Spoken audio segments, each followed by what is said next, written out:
Chippewa Falls, a little town in Wisconsin, was the birthplace of Mark L. Prophet. Born on Christmas Eve in 1918, he was the only child of Thomas and Mabel Prophet. Mark grew up in this little house with his mom during the Great Depression. They lived alone here after Mark's father died when he was only 9 years old. This affected him deeply. As a young man, he had the burden of helping to meet his family's financial needs. But I'll always remember Mark not only as a great teacher and a messenger, but as a down-home kind of guy. He'd be your best buddy. He'd joke with you. He'd be your friend. Mark was one of the most fun-loving and spontaneous people I have ever known. As a child, his mystical inclinations were apparent. He saw and freely communed with angels and nature spirits. When he had these experiences, he told his mother, whom he loved so much, but she couldn't quite understand. A very religious person herself, she played the organ at a little country church. She knew that Mark had an extraordinary devotion to God, and this made her very happy. Mark attended the Pentecostal church and prayed by the hour at this altar that he built in the attic of his home. Before finishing high school, he had received all 9 gifts of the Holy Spirit.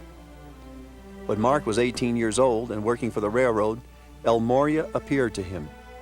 Mark was hard at work, driving railroad spikes, putting his whole body into it. In one incredible moment, the master El Morya suspended the laws of time and space to appear to Mark and tell him of his mission. The vision seemed to last 5 minutes, but the master had compressed it all into a single stroke of Mark's sledgehammer. The next day, Mark received a telegram from Western Union confirming his experience and what Morya had told him. Unable to reconcile the turbaned Eastern adept with his lifelong devotion to Jesus, Mark dismissed him for a time. It wasn't until years later that El Morya returned, and Mark accepted him as his teacher. Under his direction, Mark went to Washington, D.C., and founded the Summit Lighthouse for the purpose of publishing the teachings of the Ascended Masters. Mark met his twin flame, Elizabeth, in 1961, and together they had 4 beautiful children whom they loved very much.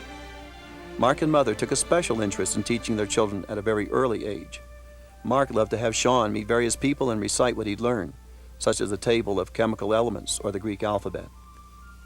It's funny how some people would criticize Mark for combining elements of everyday life with his ministry, for having children, for what he ate, or even for owning a CB radio. Mark was very refined and very sensitive, but he could also jump into the role of either playing the fool or playing the simpleton. He would do all sorts of things that were definitely unexpected in the face of individuals who normally expected to be received with the greatest pomp and flattery. Mark traveled with his family and several devoted students to Europe in 1968. We sailed on the SS Bremen from New York City to Bremerhaven, Germany. Mark was constantly traveling to do his work, to open the way for the light bearers who could not come into the teachings because of karmic records in their nations and in their auras. This particular trip to Europe was for the clearing of the records of witchcraft, the various records that were causing the elements to shake, and for the cutting free of the souls of light in Europe. Mark drove us into Germany and the Rhine Valley. He remembered this area from when he was Longfellow, so he was able to find the streets wherever he went. The local people couldn't understand how he could locate places the way he did. From this vantage point, we see the Rhine River, and up in the etheric, we have Lanello's retreat. You can call to the angels to take you to Lanello's chateau on the Rhine.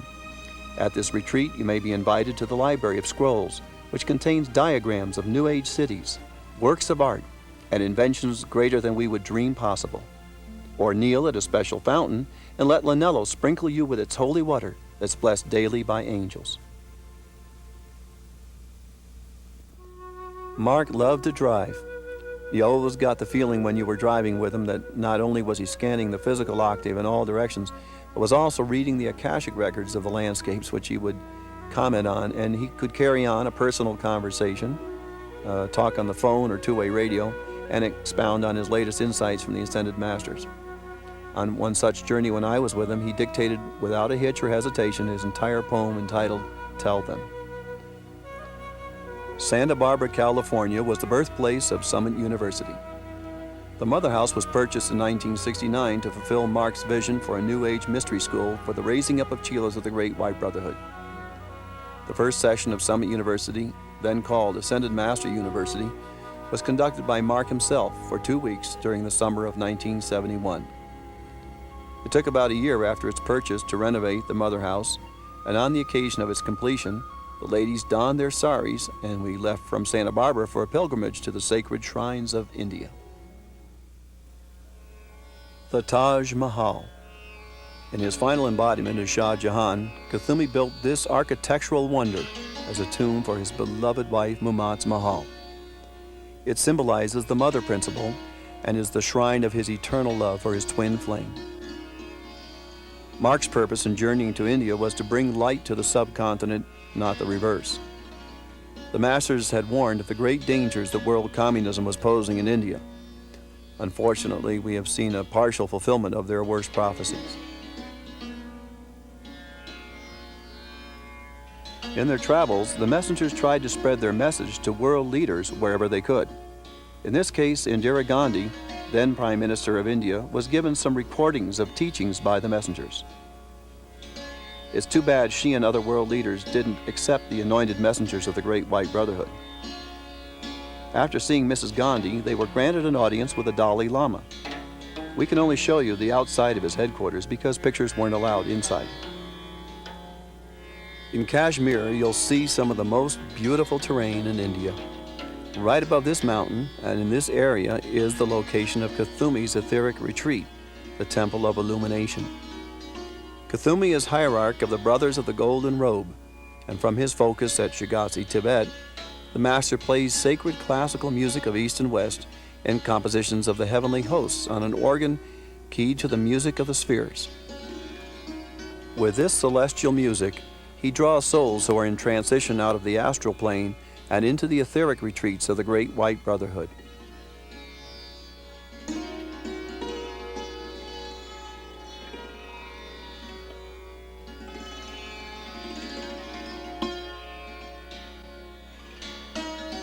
India, a land of great contrasts, of intense overcrowding and poverty, yet a land of great beauty and spirituality.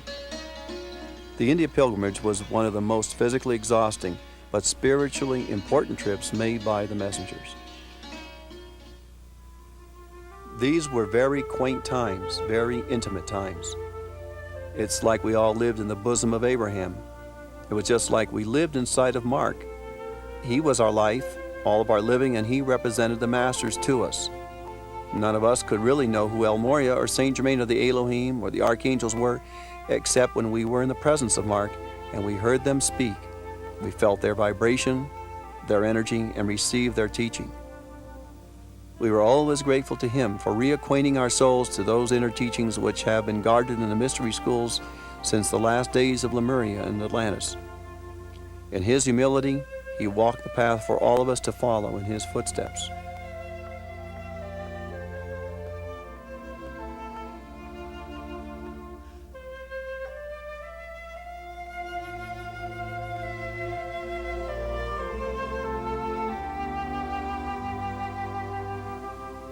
Ah, the beginnings of the Gold Bus. For a long time, Mark traveled in conventional motorhomes, but one after another gave up the ghost because of the long miles and shoddy construction. So Mark decided to buy this old Continental Trailways bus and build it from the inside out. On the road, Mark did almost all of the driving. He was at home behind the wheel of that bus. After Mark's ascension, this gold bus was used by Mother to travel and preach in nearly every city across America. The Mealy Press arrived in the middle of winter, and again, Mark was working with the elementals and told all of us who were building the shop to house the press that we had to hurry up because he was holding the snow back. The Broadmoor Ski Resort was very upset that winter because, mysteriously, there wasn't any snow. Mark told us, "I can't do this forever." So the day the last shingle was put on the roof of the shop, the snow came down. Mark called the print shop the manger because it's the place where birth is given to the logos, as the word is put into print. Of course, it was a grand and proud moment for all of us when the press was carefully put into place. This was the press that was used to print Climb the Highest Mountain. I remember Mark taking great joy in examining every page of that book as it was prepared for printing. The Four Winds Organic Center was the crystallization of one of Mark's greatest dreams. He was there almost every day, He met and talked to people. Many keepers of the flame were contacted through his presence. His vision was to see the four winds in every city across America as the place where people could find their spirituality by purifying their bodies with whole foods. Egypt, the land of Serapis Bey. The Great Pyramid and the Sphinx are a familiar sight to all who visit Egypt. The Sphinx symbolizes the repository of the great mysteries of the ages. Both the Sphinx and the Great Pyramid are believed to have been built to preserve the knowledge brought from Atlantis to Egypt. The Great Pyramid represents a tremendous feat of engineering unparalleled even today. It is considered, among other things, an instrument of precise knowledge in the sciences of geometry, astronomy, and geography, and most importantly, a guide to the path of initiation.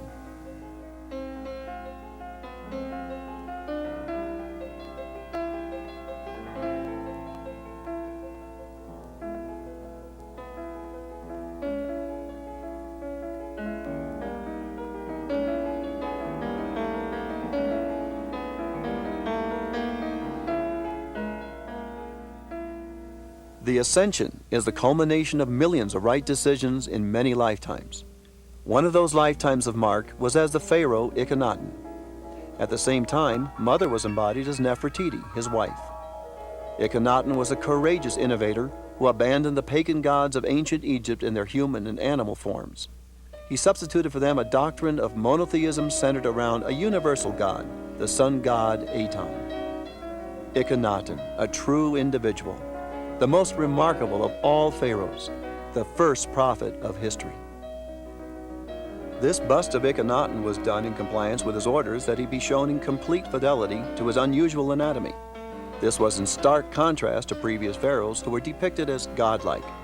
He insisted on truth in art, and this image of Nefertiti is another beautiful example of the artist's new freedom. The Nile River is the lifeline of Egypt. It's linked to every part of Egyptian society and culture. The annual flooding of the Nile accounts for Egypt's fertility. But it's funny how the people year in and year out build their houses right on the banks of the river. They do this with full knowledge they will be flooded out each year. Everybody liked to dress up in these headdresses, especially Mark. When you put on a headdress, it makes you look like you're immediately a native. When we were on this boat trip, the guide told us the story of how Moses was placed in the Nile and how the Pharaoh's daughter found him in a certain place along the river. Then he pointed over to the bulrushes and he said, "There they are. That's where they found him."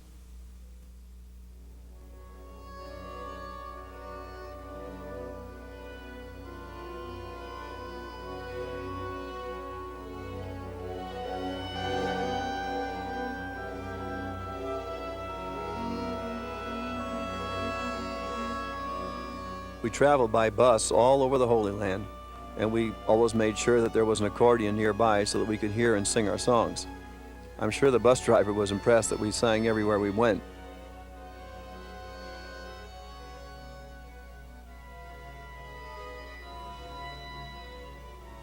Coptic Church, Cairo. Mother Mary had been there with Jesus and Joseph on their flight to Egypt. In our time, Mother Mary appeared here for many months, and it is one of the most sacred shrines in Egypt. Unfortunately, the media suppressed those appearances.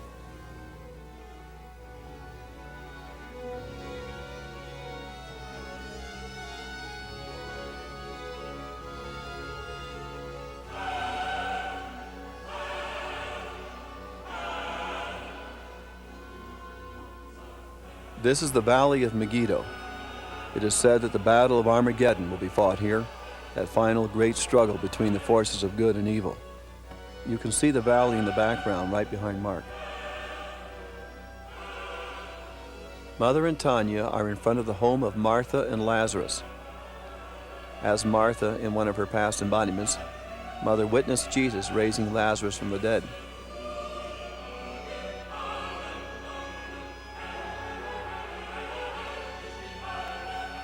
This is the location in the Essene community where the Dead Sea Scrolls were discovered. Mark told us that the angels who had inspired the Essenes had also inspired Mark and Mother in the writing of Climb the Highest Mountain. We visited one of the many shrines that mark the place of the resurrection. There were a number of locations thought to be the historical tomb of Christ.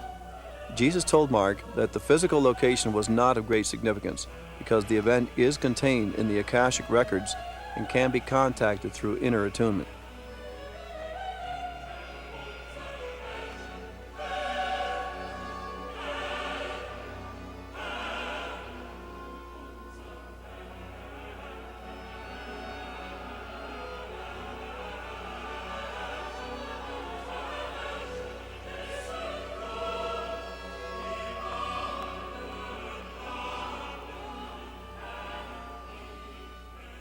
In Colorado Springs, Colorado, our focus was called the Retreat of the Resurrection Spiral.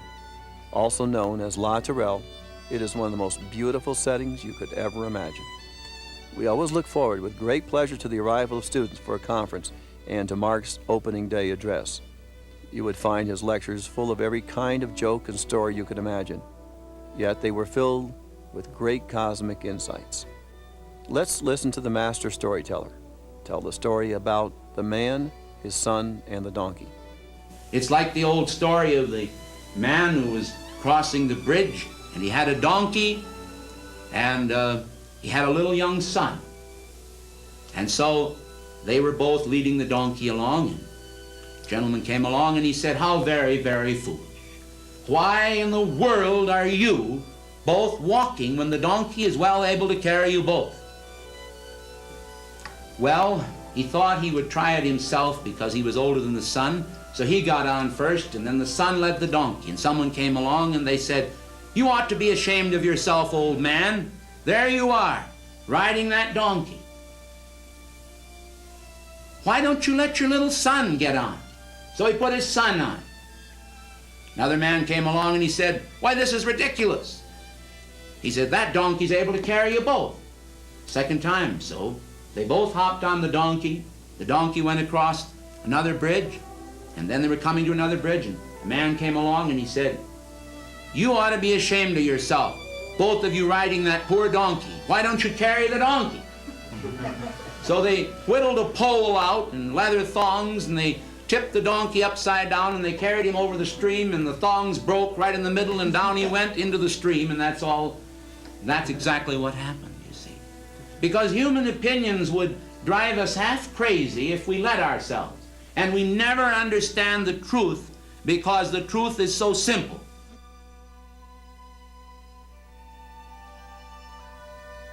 Mark was so personal, and he just loved to talk to people. One of his favorite things to do on the last day of a class was to have people stand up and say who they were, where they were from, and what they did. His ear was always ready to hear and be compassionate whenever you needed him. His character was that of a man of great courage for his convictions. His steadfastness and loyalty to the masters was unswerving. He had a loving nature with a great ability for forgiveness. His childlike faith and humble attitude were so often expressed with the strength of a lion. George Lancaster, who has since made his ascension, is walking here towards the camera. He's wearing the white shirt with a black bow tie. Hello, Uncle George. We had to freeze all kinds of fruit for this picnic, while young Alexander Reichart and Monroe Shearer worked hard to blend the fruit into a type of ice cream.